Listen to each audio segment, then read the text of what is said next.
यहाँ का जो मूलभूत समस्या है पलायन, उस पर यदि काम किया जाए तो एक भी फ्री बीस नहीं देने की आवश्यकता पड़ेगी किसी भी सरकार को। बीजेपी के तरफ से हमारी समझ से जो हमारे साथ आ रहे हैं उनमें बहुत सारे नाम आ रहे हैं। जैसे सब कहते हैं कि हाँ, जैसे श्रवण जी का नाम हम लोग सुन रहे हैं।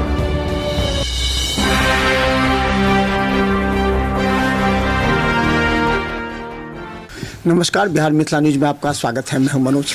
देखिए, आज बिहार की जो राजनीति बदल रही है और ख़ासकर 2025 चुनाव को लेकर के, अब हमने गांव में जाकर के जब लोगों से बात की है, कई मुद्दे पर चर्चा हुई है। क्या दिल्ली के तर्ज पर ही बिहार का चुनाव होगा?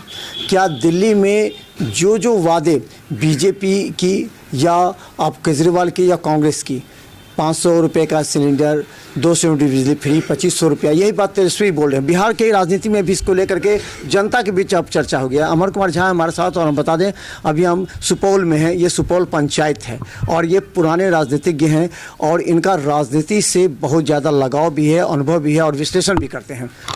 अच्छा, एक चीज़ ये बताइए कि दिल्ली चुनाव आपने अभी देखा होगा, दिल्ली चुनाव में सभी ने वादे किए फ्री का, क्योंकि केजरीवाल पहले कर चुके थे। अब बिहार के गांव में भी चर्चा हो रही है कि वही चीज़ एनडीए भी बोले कि वही चीज़ जो वहाँ वो देगी वो बिहार में भी मिलना चाहिए। देखिए, राजनीति के दृष्टि से यदि कोई इस तरह का वादा कर रहे हैं उसको हम लोग समर्थन नहीं करते हैं। यहाँ का जो मूलभूत समस्या है पलायन, उस पर यदि काम किया जाए तो एक भी फ्री बीस नहीं देने की आवश्यकता पड़ेगी किसी भी सरकार को। और नीतीश कुमार की जहाँ तक बात है तो फ्री बीस के अभी तक वो हिमायती नहीं रहे हैं, लेकिन अब यदि तेजस्वी जी बोल रहे हैं या कोई भी नेता बोल रहे हैं तो फ्री बीस कितना दिन आप दे पाइएगा किसी को भी?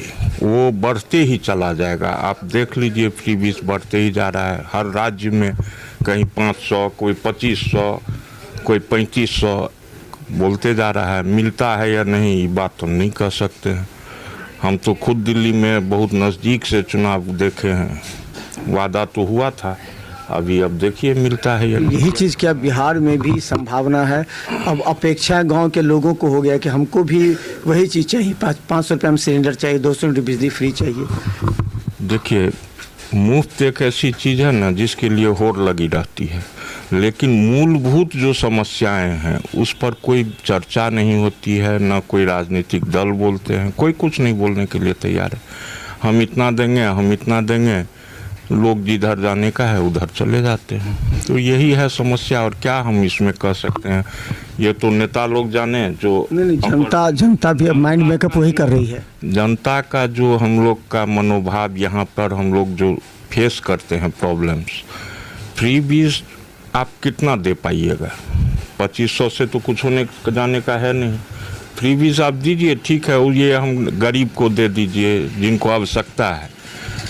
अभी आप देखिए, जो राशन चल रही है 80 करोड़ व्यक्तियों को, तो हमको नहीं लगता है सही व्यक्ति तक वो राशन भी पहुंचती है।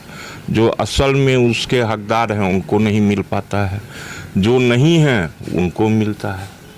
तो ये तो है, एक चीज़ है आप दे रहे हैं जो नीडी हैं। ये अब गौराबोराम क्षेत्र है, गौराबोराम के जो एमएलए हैं सवर्णा सिंह, उनका 5 साल का कार्यकाल का कैसे विश्लेषण करते हैं आप? देखिए, व्यक्तिगत रूप से यदि हमसे आप पूछ रहे हैं तो कार्यकाल उनका काफ़ी शांतिपूर्ण ढंग से रहा है। ऐसा नहीं कुछ कहा जा सकता है कि क्षेत्र ज़्यादा स्टेटमेंट नहीं देती, बोलती नहीं, ज़्यादा हाई फाई नहीं रहता उनका। हाँ, वो उनका है, लेकिन काम उनका जो काम तो कर ही रही हैं, काम की हैं, काम कर ही रही हैं। ऐसा नहीं है कि काम नहीं की हैं, लोगों को दिखता नहीं है। वो सब बहुत सारा काम किए हैं, जो की हैं बहुत अधूरा भी है, बहुत सारा काम अधूरा भी है उनका जो उनको करना चाहिए।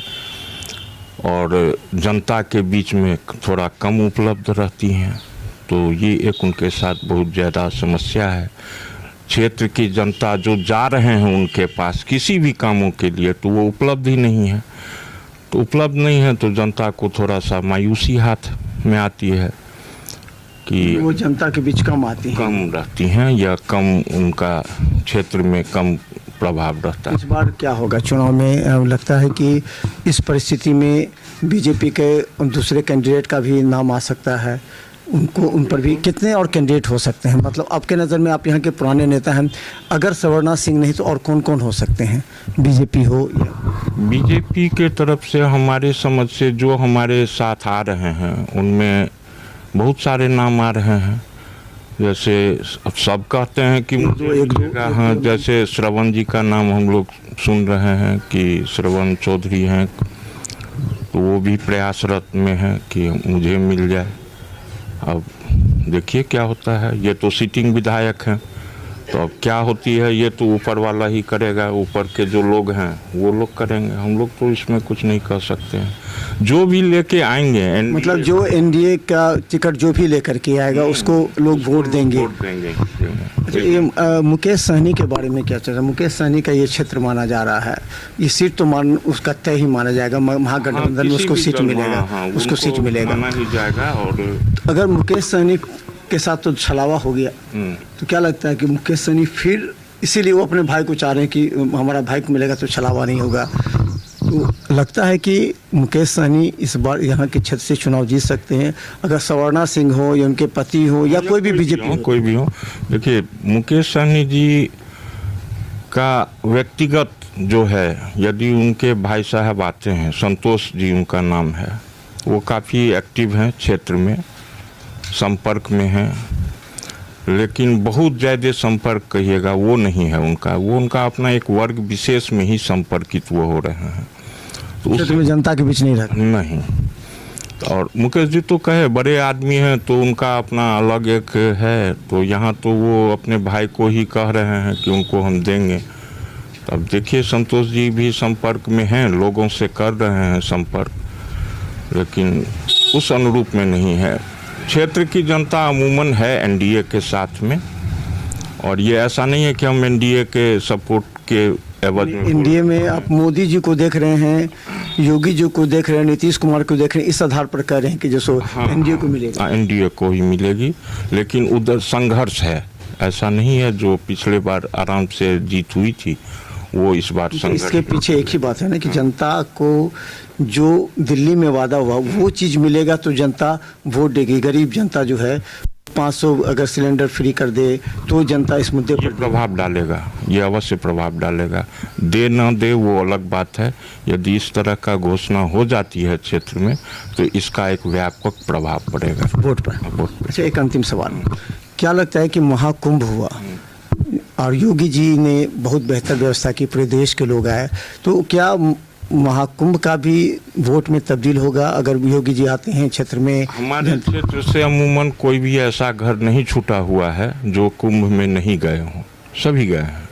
और उनका एक ही बात था, वो लोग दिल से योगी जी को खास करके साधुवाद किए हैं कि जिस तरह की व्यवस्था उन्होंने की वो बहुत ही सराहनीय व्यवस्था थी।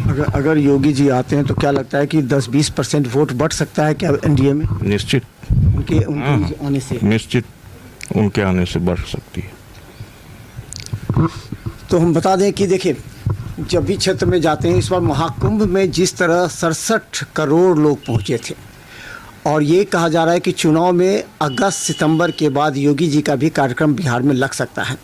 और जब इस परिस्थिति में भी देखिए, बिहार दिवस दिल्ली के 7 लोकसभा सीटें मनाए गए, जिसमें बिहार के तमाम सांसद विधायकों को बोला गया था कि आप दिल्ली जाकर के जो बिहार महोत्सव है उसको मनाइए, बिहार दिवस को। इसका सीधा राजनीति बिहार के लोगों को साथ जोड़ना था कि देखिए दिल्ली में भी मोदी जी चाह रहे हैं कि बिहार के लोगों की, जनता की भावनाओं को वहाँ रखा जाए। निश्चित तौर पर योगी जी जब आएंगे तो बिहार का समीकरण बदलेगा, लेकिन जनता जो हम गाँव में जा रहे हैं तो वही कह रही है कि हमको भी वही चाहिए, 500 रुपया सिलेंडर, 200 यूनिट बिजली फ्री और 2500 रुपया। इस बात को लेकर के अब चर्चा तेज हो गई है। अब ये बात निर्णय करना है, चाहे महागठबंधन करे या फिर एनडीए की, आखिर जो वादा दिल्ली में किया वो यहाँ क्या होगा। धन्यवाद।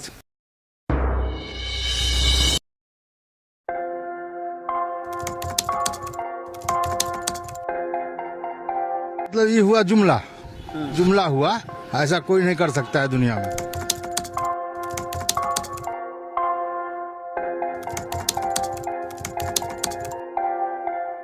वोट बैंक के लिए तो कोई कुछ कह सकता है। दो चुनाव मतलब कभी वो इलेक्शन टाइम में election time door to door आएंगे और कहेंगे कि ये वोट दो।